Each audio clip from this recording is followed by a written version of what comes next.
مسلم سلاطین کے دور میں غیر مسلموں سے سلوک۔ جدید محققین کی طرف سے مذہبی اقلیتوں کو قدیم مسلم دور حکومت میں مظلوم و مجبور رعایا کے طور پر پیش کیا جاتا ہے، مگر یہ منظر کشی سراسر بہتان ہے۔ مذہبی اقلیتیں مسلمانوں کے دور حکومت میں ذمی کہلاتی تھیں، جس کا مطلب ہے محفوظ لوگ، اور مسلم حکمران ذمیوں کی اندرونی اور بیرونی نقصانات یا خطرات سے ہر ممکن حفاظت کرتے تھے۔ ذمیوں کو تمام تر مذہبی و قانونی آزادی حاصل تھی، یعنی کہ وہ اپنے مذاہب کی تعلیمات پر عمل بنا کسی حکومتی دخل اندازی اور بلا خوف و خطر کر سکتے تھے۔ ذمی جزیہ نامی ایک خاص ٹیکس ادا کرتے تھے، جسے مغرب میں اب جبر کی علامت کے طور پر پیش کیا جاتا ہے، مگر یہ ٹیکس ایک غیر مسلم ہونے کی حیثیت سے ان سے ایک امتیازی سلوک نہ تھا، بلکہ یہ ٹیکس ادا کر کے وہ فوج میں ملازمت کیے بنا مسلم بادشاہوں کی حفاظت میں آ جاتے تھے،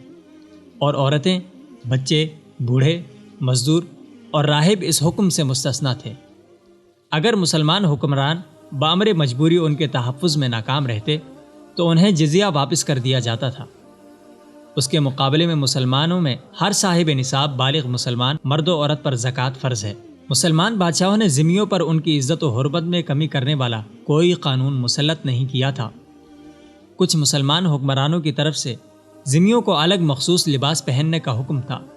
مگر یہ حکم بدنیتی پر مبنی نہیں تھا، بلکہ اس کا مقصد یہی تھا کہ انہیں ستایا نہ جائے، اور اس حکم پر عمل درآمد کرنے میں ذمیوں کو بھی کوئی اعتراض نہ تھا، کیونکہ وہ اسے امتیازی حکم نہیں سمجھتے تھے۔ مگر آج کے دور کے محققین اور تاریخ دانوں نے تعصب سے کام لے کر اسے متنازع بنا دیا ہے۔ یاد رہے کہ بازنطینی دور میں کئی مذہبی گروہوں پر کئی طرح کی پابندیاں لاگو تھیں۔ مثلاً کسی یہودی کو کسی عیسائی کے خلاف گواہی کی اجازت نہیں تھی، اور وہ سرکاری ملازمتوں سے بھی محروم رکھے جاتے تھے۔ بازنطینی اور ساسانی سلطنتوں میں عیسائی و غیر عیسائی، آتش پرست و موحد کے درمیان عوامی فیصلہ برقرار رکھا گیا۔ ان کی آپس میں شادیاں ممنوع تھیں، اگرچہ یہ پابندیاں دور جدید کے لحاظ سے امتیازی معلوم ہوتی ہیں، مگر گہرائی میں دیکھا جائے تو سماجی اور سیاسی لحاظ سے بالکل مناسب ہیں، کیونکہ اس دور میں معاشرے مذہب کی بنیاد پر پروان چڑھتے تھے، اور لوگوں کو ان کے ملک نہیں بلکہ مذہب کی بنیاد پر شناخت کیا جاتا تھا، جس کے نتیجے میں ان کے اندر مذہبی وقار اور آزادی کا احساس جنم لیتا تھا۔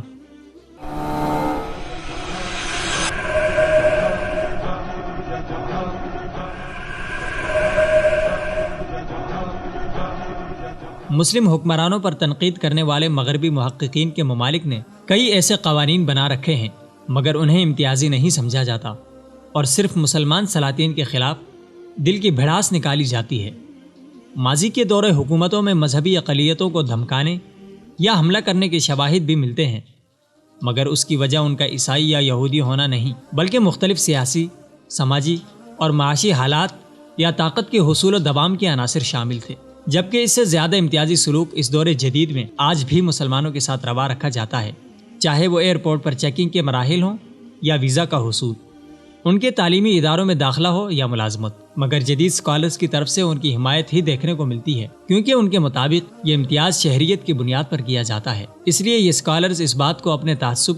اور تنگ نظری کے باعث کبھی تسلیم نہ کریں گے کہ آج کے دور سے زیادہ مسلم سلاطین کا رویہ ذمیوں سے بدرجہ بہتر تھا، اور ذمی ان کی سلطنت میں اس وقت کے عیسائی حکمرانوں سے زیادہ آزادی کی زندگی گزار رہے تھے۔